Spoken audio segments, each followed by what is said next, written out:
Jessii Vee, and yes, today's video is about Jell-O. Did I ever think I was gonna be making a video about Jell-O? No. But are you guys surprised? Probably not. You guys are very used to these nostalgic videos, and I feel like I put Jell-O in this category because I haven't had Jell-O since I was like 5 probably. So to me, it's super nostalgic. So you guys know the drill. We're gonna start off with a little bit of history, and then we're gonna be going into the creepier stuff because yes, Jell-O does have some creepy facts. By the way, I know it is now May and I should have a new backdrop behind me, but they are a week late. So we gotta wait a week for a new backdrop. But let me tell you, it's worth the wait because the new backdrop is probably my most favorite yet, even though I say that every single time. But just be patient with me, guys. I know I want a new one as well, but we have to have a few more videos of this one. But that's not bad. I mean, we love mermaid scales. All right, so let's just jump right into this video and go into the history of Jell-O. Jell-O is sold ready to eat or in powder form and is available in many different colors and fruit flavors. Jell-O was invented in 1897 in New York. I had no idea Jell-O was from the 1800s. A man named Pearl Bigsby Waite trademarked a gelatin dessert and named it Jell-O. He and his wife Mary came out with 3 flavors: strawberry, raspberry, orange, and lemon. Wait.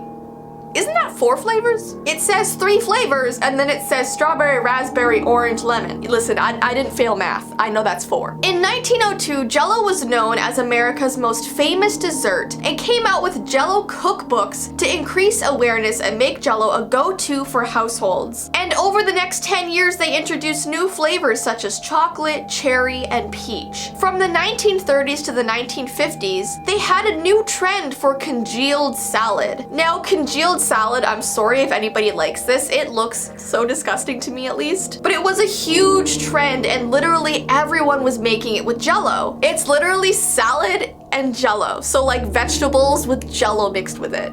I'm sorry if I'm offending anybody that likes it, I just can't. I don't know, it's a texture thing. But that whole trend died down in the 1960s. And I mean, guys, the things that people would put Jell-O in would blow your mind. It had some very weird mixtures. Today, with over 110 products under the Jell-O name, they sell 1 billion Jell-O cups each year in the United States. Now, it is a little bit gross to think about what Jell-O is actually made out of. I'm not gonna go into it too much because, ugh. But Jell-O is actually a protein produced from collagen that is extracted from boiling animal bones. Jell-O, animal bones.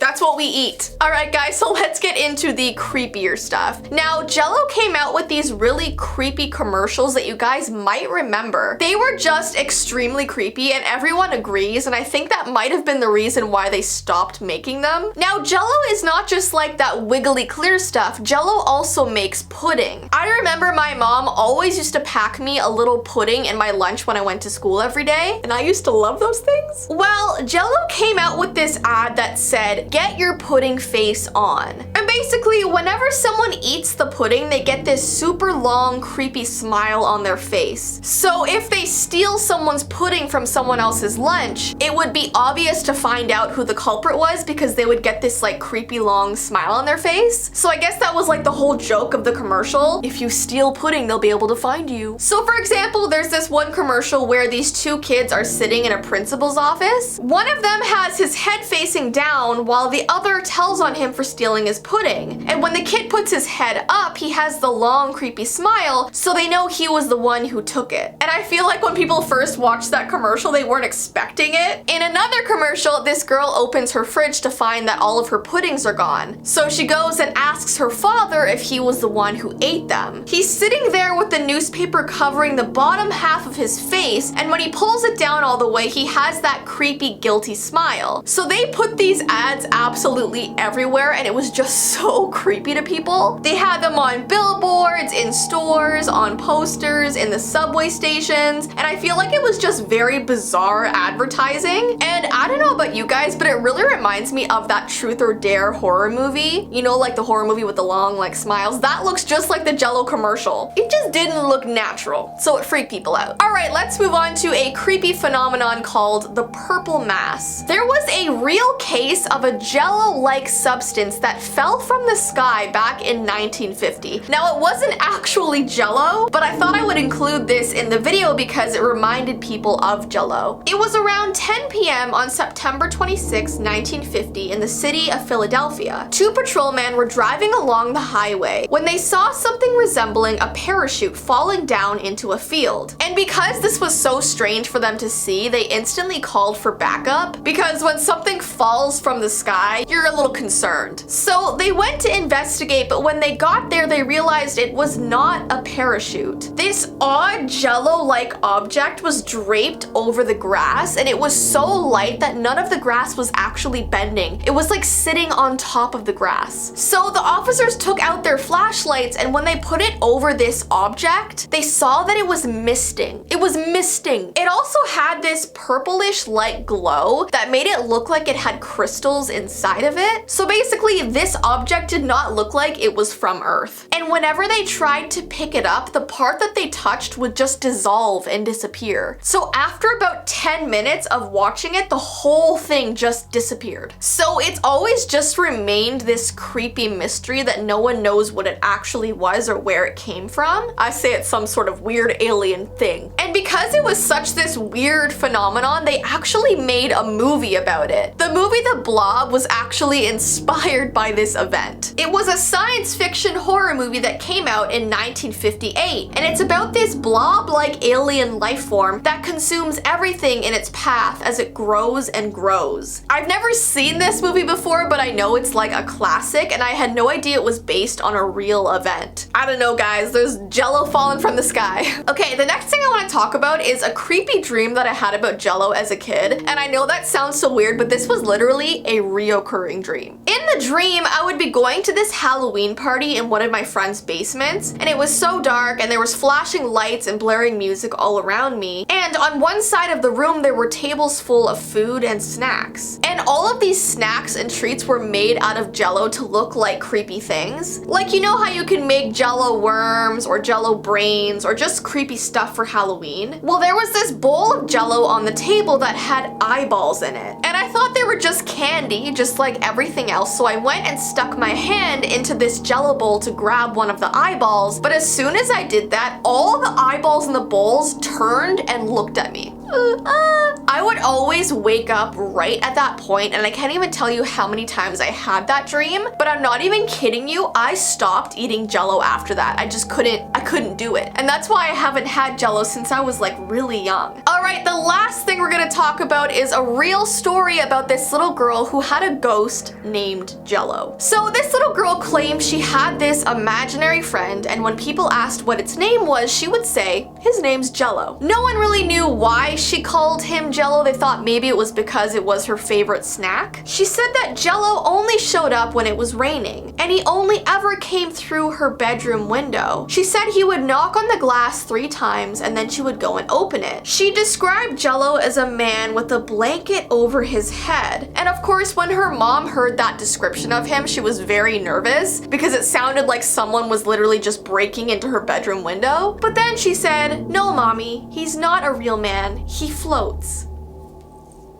Excuse me? So this mother was so creeped out, and she decided to put a lock on her daughter's window because she did not want Jello getting into there anymore. But then one stormy night, Jello went and knocked on the mom's window. She was just sleeping and suddenly heard these 3 knocks on the glass. And when she looked over to her window, she saw this figure standing behind it like this. And it literally just looked like a man with a white blanket over his head. But as she walked over closer to the window to see if she was just dreaming or not, she realized, wait, my bedroom is on the 2nd floor. There's no way he could just be standing out there. And then she saw that Jello was literally floating 2 floors off the ground. And since that day, she put locks on all the windows in her house so Jello would not be able to get in. So I just thought that would be kind of a creepy story to include in this Jello video. So tonight, look out for Jello. Hopefully it's not raining.